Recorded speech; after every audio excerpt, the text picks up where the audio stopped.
Friends എല്ലാവർക്കും നമസ്കാരം. Nurses guide മലയാളത്തിന്റെ ഈ സെഷനിലേക്ക് ഏവർക്കും സ്വാഗതം. ഇന്ന് നമ്മൾ ഡിസ്കസ് ചെയ്യാൻ പോകുന്നത് മെഡിക്കൽ സർജിക്കൽ നഴ്സിംഗിലെ എൻഡോക്രൈൻ സിസ്റ്റം ആണ്. ടോപ്പിക്കിലേക്ക് കടക്കുന്നതിന് മുൻപ് ഞാൻ നിങ്ങളെ ഒരു കാര്യം ഓർമ്മിപ്പിക്കുകയാണ്. CRPF-ൽ സ്റ്റാഫ് നഴ്സ് വേക്കൻസിയിലേക്ക് അപേക്ഷ ക്ഷണിച്ചിട്ടുണ്ട്. 175 വേക്കൻസികളാണ് ഉള്ളത്. ഇതിന്റെ ക്ലോസിംഗ് ഡേറ്റ് ഓഗസ്റ്റ് 31 ആണ്. വിശദമായ വിവരങ്ങൾ അടുത്ത വീഡിയോയിൽ ഞാൻ നിങ്ങളെ അറിയിക്കുന്നതാണ്. സോ നമുക്ക് ടോപ്പിക്കിലേക്ക് കടക്കാം. ഒന്നാമത്തെ ചോദ്യം, level of which increases during fasting? Option A glucose, option B ketone bodies, option C amino acids, option D fatty acids. Right answer is option B ketone bodies. Fasting അഥവാ സ്റ്റാർവേഷൻ എന്ന് പറഞ്ഞാൽ നമ്മുടെ ശരീരത്തിന് ആവശ്യമായ ന്യൂട്രീഷണൽ സപ്പോർട്ട് ഒരുപാട് സമയത്തേക്ക് ലഭിക്കാതിരിക്കുന്ന ഒരു അവസ്ഥയാണ്. ആ സമയത്ത് കാർബോഹൈഡ്രേറ്റിന് എനർജി പ്രൊഡക്ഷന് ലഭിക്കാതെ വരുന്നു. അപ്പോൾ കാർബോഹൈഡ്രേറ്റിന് പകരം നമ്മുടെ ബോഡി ഫാറ്റിനെ എനർജി പ്രൊഡക്ഷന് വേണ്ടി ഉപയോഗിക്കുന്നു. അങ്ങനെ ഫാറ്റിനെ എനർജി പ്രൊഡക്ഷന് വേണ്ടി ഉപയോഗിക്കുമ്പോൾ ഫാറ്റി ആസിഡ് മെറ്റബോളിസം കൂടുതലായി നടക്കുകയും അതിന്റെ ബൈ പ്രോഡക്റ്റ് ആയ കീറ്റോൺ ബോഡീസ് കൂടുതലായി ഉൽപ്പാദിപ്പിക്കപ്പെടുകയും ചെയ്യുന്നു. അടുത്ത ചോദ്യം, the early predictor of diabetic nephropathy. Option A serum creatinine level, option B blood urea level, option C microalbuminuria, option D hyperkalaemia. Right answer is option C microalbuminuria. Microalbuminuria എന്നാൽ യൂറിനിലൂടെ ചെറിയ തോതിൽ albumin excrete ചെയ്യുന്നതാണ്. Diabetic നെഫ്രോപ്പതിയുടെ സ്ക്രീനിങ്ങിനും ഡയഗ്നോസിസും നടത്തുന്നതിന് spot urine സാമ്പിളിലെ ആൽബുമിൻ ലെവലാണ് മെഷർ ചെയ്യുന്നത്. യൂറിയ ലെവലും ക്രിയാറ്റിനിൻ ലെവലും വർദ്ധിക്കുന്നത് കിഡ്നി ഡാമേജ് സംഭവിച്ചതിന് ശേഷമാണ്. അടുത്ത ചോദ്യം, diabetic foot ulcer is an example of option A dry gangrene, option B wet gangrene, option C gas gangrene, option D gangrenous inflammation. Correct answer is option B wet gangrene.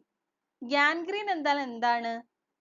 Blood supply ആവശ്യത്തിനില്ലാതെ വരുമ്പോൾ ടിഷ്യൂസിന് death സംഭവിക്കുന്നതിനെയാണ് gangrene എന്ന് പറയുന്നത്. Wet gangrene എന്നാൽ ആ പേര് പോലെ തന്നെ gangrene wet ആയിരിക്കും. അതായത് ടിഷ്യൂസ് ഇൻഫെക്റ്റഡ് ആവുകയും അങ്ങനെ ടിഷ്യൂസിന് സ്വെല്ലിംഗ് ഉണ്ടാവുകയും ബാഡ് സ്മെൽ ഉണ്ടാവുകയും ആ ഗാൻഗ്രീനിൽ നിന്നും ഊസേജ് അതായത് ഡ്രെയിനേജ് ഉണ്ടാവുകയും ചെയ്യുന്നു. ഇത് പ്രധാനമായും ബ്ലഡ് സപ്ലൈയിൽ ബ്ലോക്കേജ് ഉണ്ടാവുന്നത് കൊണ്ടാണ് കൂടുതൽ സംഭവിക്കുന്നത്. ഇങ്ങനെ ബ്ലഡ് ഫ്ലോയിൽ ബ്ലോക്ക് ഉണ്ടാവുമ്പോൾ അവിടെ ബാക്ടീരിയൽ ഗ്രോത്ത് കൂടുതലായി സംഭവിക്കുന്നു. ഡയബറ്റിക് ന്യൂറോപ്പതി മൂലം കാലിൽ ഉണ്ടാകുന്ന മുറിവുകൾ പലപ്പോഴും ഡയബറ്റിസ് ഉള്ള ആളുകൾ അറിയാതെ വരുന്നു. അങ്ങനെ ഉണ്ടാവുന്ന ചെറിയ ചെറിയ മുറിവുകൾ പിന്നീട് ഉണങ്ങാതെ വരികയും അത് ഡയബറ്റിക് ഫൂട്ട് അൾസർ ആയി മാറുകയും ചെയ്യുന്നു. ഈ ഫൂട്ട് അൾസറിൽ ഇൻഫെക്ഷൻ സംഭവിക്കുകയും അവിടെ ബാക്ടീരിയൽ ഗ്രോത്ത് കൂടുതലായി ഉണ്ടാവുകയും ടിഷ്യൂസിന് സ്വെല്ലിങ്ങും ബാഡ് സ്മെല്ലും ഉണ്ടാവുകയും ചെയ്യുന്നു. അങ്ങനെയാണ് ഡയബറ്റിക് ഫൂട്ട് അൾസർ ഒരു വെറ്റ് അൾസർ ആയി മാറുന്നത്. അടുത്ത ചോദ്യം, glycated haemoglobin or HbA1c test means glucose levels. Option A over 2 days, option B over 14 days, option C over 30 days, option D over 90 days. Correct answer is option D over 90 days.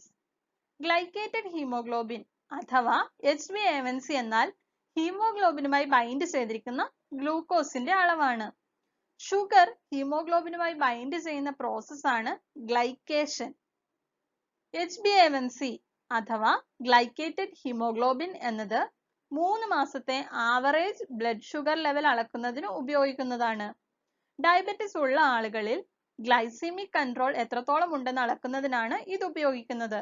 കാരണം RBCയുടെ life span 120 ദിവസം അഥവാ 4 മാസമാണ്. Diabetes ഉള്ളവരിൽ HbA1c കൂടുതലായിരിക്കും. Controlled diabetes മെലൈറ്റസിൽ HbA1c normal റേഞ്ചിലായിരിക്കും. അതായത് normal range എന്ന് പറയുന്നത് 4 മുതൽ 6% വരെയാണ്. ഡയബറ്റിസ് മെലൈറ്റസ് ഉള്ളവരിൽ 7%ഓ അതിൽ കുറവോ ആയി HbA1c നിലനിർത്തുവാനാണ് ശ്രമിക്കാറ്. അടുത്ത ചോദ്യം, insulin is not administered through oral route because option A it cause GIT bleeding, option B it causes nausea and vomiting, option D it is destroyed by GIT, option D none of these. Correct answer is option C, it is destroyed by GIT. Insulin എന്തുകൊണ്ടാണ് oral റൂട്ടിലൂടെ administer ചെയ്യാത്തത്? കാരണം insulin ഒരു protein hormone ആണ്. അതിനാൽ oral റൂട്ടിലൂടെ കൊടുത്തു കഴിഞ്ഞാൽ pepsinogen പോലെയുള്ള protein digesting enzyme ഇതിനെ ഡിസ്ട്രോയ് ചെയ്യുന്നു. അടുത്ത ചോദ്യം, in the diet of a diabetic patient, the recommended carbohydrate intake should preferably in the form of option A monosaccharides, option B disaccharides, option C polysaccharides, option D all of these. Correct answer is option C polysaccharides. Glycaemic index എന്നാൽ ഒരു food കഴിച്ച് 2 മണിക്കൂറിന് ശേഷം blood ഗ്ലൂക്കോസിൽ ഉണ്ടാകുന്ന വർധനവിനെ സൂചിപ്പിക്കുന്ന ഒരു നമ്പറാണ്. ഇത് 0-നും 100-നും ഇടയിലായിരിക്കും. കാർബോഹൈഡ്രേറ്റ് അടങ്ങിയ ഫുഡിലെ കാർബോഹൈഡ്രേറ്റ് ഡൈജഷന്റെ സമയത്ത് പെട്ടെന്ന് ബ്രേക്ക് ഡൗൺ സംഭവിച്ച് പെട്ടെന്ന് തന്നെ ബ്ലഡിലേക്ക് ഗ്ലൂക്കോസ് റിലീസ് ചെയ്യുന്നുണ്ടെങ്കിൽ അതിന്റെ ഗ്ലൈസീമിക് ഇൻഡെക്സ് കൂടുതലായിരിക്കും. അതേസമയം കാർബോഹൈഡ്രേറ്റ് പതുക്കെ ബ്രേക്ക് ഡൗൺ ചെയ്ത് വളരെ സ്ലോ ആയി ഗ്ലൂക്കോസിനെ ബ്ലഡ് സ്ട്രീമിലേക്ക് റിലീസ് ചെയ്യുന്നുണ്ടെങ്കിൽ അതിന്റെ ഗ്ലൈസീമിക് ഇൻഡെക്സ് കുറവായിരിക്കും. ഡയബറ്റിസ് പേഷ്യൻസിന് പോളിസാക്കറൈഡ്സിന്റെ ഫോമിലുള്ള കാർബോഹൈഡ്രേറ്റ് ആണ് റെക്കമെൻഡ് ചെയ്യുന്നത്. കാരണം പോളിസാക്കറൈഡ് ഒരു കോംപ്ലക്സ് കാർബോഹൈഡ്രേറ്റ് ആണ്. ഇതിന്റെ ഗ്ലൈസീമിക് ഇൻഡെക്സ് വളരെ കുറവാണ്. ഇത് വളരെ പതുക്കെ ബ്രേക്ക് ഡൗൺ സംഭവിക്കുകയും ഗ്ലൂക്കോസിനെ വളരെ സ്ലോ ആയി ബ്ലഡ് സ്ട്രീമിലേക്ക് റിലീസ് ചെയ്യുകയും ചെയ്യുന്നു. അടുത്ത ചോദ്യം, renal threshold for glucose is decreased in option A diabetes mellitus, option B insulinoma, option C renal glycosuria, option D alimentary glycosuria. Correct answer is option C renal glycosuria. Renal threshold എന്നാൽ ബ്ലഡിലുള്ള ഏതെങ്കിലും ഒരു സബ്സ്റ്റൻസിന്റെ concentration ഒരു നിശ്ചിത അളവിൽ കൂടിയാൽ kidney അതിനെ യൂറിനിലൂടെ പുറത്തേക്ക് excrete ചെയ്യാൻ തുടങ്ങുന്നു. ബ്ലഡ് ഗ്ലൂക്കോസ് ലെവൽ 180 mg/dL കൂടുമ്പോൾ proximal convoluted tubule glucose reabsorb ചെയ്യുന്നതിന് പകരം ഗ്ലൂക്കോസിനെ യൂറിനിലൂടെ എക്സ്ക്രീറ്റ് ചെയ്യുന്നു. റീനൽ ഗ്ലൈക്കോസ്യൂരിയയിൽ റീനൽ ത്രെഷോൾഡ് കുറയുന്നത് മൂലം യൂറിനിലൂടെ ഗ്ലൂക്കോസ് എക്സ്ക്രീറ്റ് ചെയ്യുന്നു. ബ്ലഡ് ഗ്ലൂക്കോസ് ലെവൽ നോർമലോ നോർമലിൽ കുറവോ ആയിരിക്കും റീനൽ ഗ്ലൈക്കോസ്യൂരിയയിൽ. ഇവിടെ റീനൽ ട്യൂബ്യൂൾസിൽ ഉണ്ടാകുന്ന ഇംപ്രോപ്പർ ഫങ്ഷനിങ് ആണ് ഇതിന് കാരണമാകുന്നത്. ഇനി അലിമെന്ററി ഗ്ലൈക്കോസ്യൂരിയ എന്താണെന്ന് നോക്കാം. അലിമെന്ററി ഗ്ലൈക്കോസ്യൂരിയ എന്നത് ഒരു ടെമ്പററി കണ്ടീഷൻ ആണ്. ഹൈ എമൗണ്ടിൽ കാർബോഹൈഡ്രേറ്റ് കഴിച്ചാൽ അത് കൂടുതലായി പെട്ടെന്ന് തന്നെ അബ്സോർബ് ചെയ്യപ്പെടുന്നു. അങ്ങനെ ബ്ലഡ് ഗ്ലൂക്കോസ് ലെവൽ പെട്ടെന്ന് തന്നെ കൂടുകയും ഗ്ലൂക്കോസ് യൂറിനിലൂടെ എക്സ്ക്രീറ്റ് ചെയ്യുകയും ചെയ്യുന്നു. ഇൻസുലിനോമ എന്നത് ഒരു ട്യൂമർ ആണ്.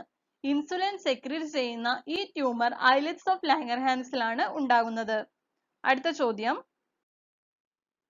effect on specific gravity of urine in diabetic insipidus patient. Option A increases, option B decreases, option C no effect, option D firstly increases then decreases. Correct answer is option B decreases. Diabetes insipidus എന്നത് ബോഡിയിലെ fluid imbalance ഉണ്ടാക്കുന്ന ഒരു disorder ആണ്. ഈ imbalance അമിതമായ ദാഹം ഉണ്ടാക്കുന്നു. എന്തെങ്കിലും കുടിച്ചു കഴിഞ്ഞാൽ ദാഹം ശമിക്കുന്നില്ല. പൂർണ്ണമായും മാറുന്ന ഒരു രോഗമല്ല ഇത്. ആന്റി ഡയൂററ്റിക് ഹോർമോൺ അഥവാ വാസോപ്രസിൻ ഹൈപ്പോതലാമസിൽ ഉൽപ്പാദിപ്പിക്കുകയും പിറ്റ്യൂട്ടറി ഗ്ലാൻഡിൽ സ്റ്റോർ ചെയ്യുകയും ചെയ്യുന്ന ഒരു ഹോർമോണാണ്. ഡയബറ്റിസ് ഇൻസിപ്പിഡസിൽ കിഡ്നിക്ക് യൂറിൻ കോൺസെൻട്രേറ്റ് ചെയ്യുവാൻ പറ്റുന്നില്ല. ഡൈല്യൂട്ട് ആയ യൂറിൻ കൂടുതലായി എക്സ്ക്രീറ്റ് ചെയ്യപ്പെടുന്നു. ഡയബറ്റിസ് ഇൻസിപ്പിഡസ് ആന്റി ഡയൂററ്റിക് ഹോർമോണിന്റെ കുറവ് കൊണ്ടുണ്ടായാൽ അതിനെ സെൻട്രൽ ഡയബറ്റിസ് ഇൻസിപ്പിഡസ് എന്ന് പറയുന്നു.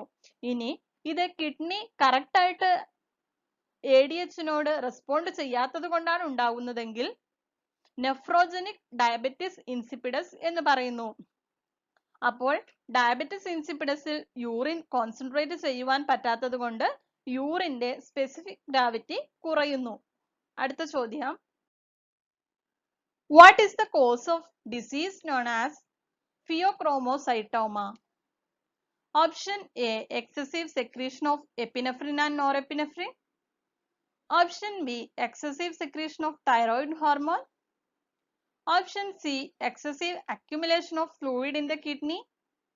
Option D decreased secretion of parathyroid hormone. Correct answer is option A excessive secretion of epinephrine and norepinephrine. Adrenal ഗ്ലാൻഡിൽ ഉണ്ടാകുന്ന ട്യൂമർ ആണ് ഫിയോക്രോമോസൈറ്റോമ. ഈ കേസിൽ എപ്പിനെഫ്രിൻ, നോറെപ്പിനെഫ്രിൻ എന്നീ ഹോർമോണുകൾ കൂടുതലായി റിലീസ് ചെയ്യപ്പെടുന്നു. ഈ ഹോർമോൺസ് ആണ് heart rate, metabolism, blood pressure എന്നിവയൊക്കെ കൺട്രോൾ ചെയ്യുന്നത്.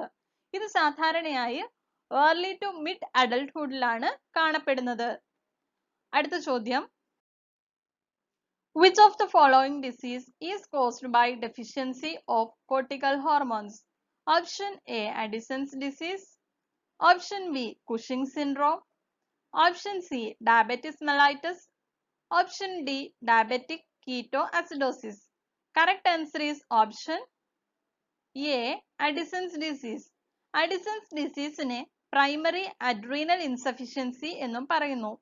അഡ്രീനൽ ഗ്ലാൻഡ് ആവശ്യത്തിന് സ്റ്റിറോയിഡ് ഹോർമോൺസ് ഉൽപ്പാദിപ്പിക്കാത്ത അവസ്ഥയാണ് അഡിസൺസ് ഡിസീസ് എന്ന് പറയുന്നത്. ഈ വീഡിയോ നിങ്ങൾക്ക് ഇഷ്ടപ്പെട്ടു എന്ന് വിചാരിക്കുന്നു. ലൈക്ക് ചെയ്യാൻ മറക്കരുത്, ഷെയർ ചെയ്യുക. അടുത്ത വീഡിയോയിൽ CRPF സ്റ്റാഫ് നഴ്സ് വേക്കൻസിയുടെ വിശദ വിവരങ്ങളുമായി ഞാൻ എത്തുന്നതാണ്. Thank you.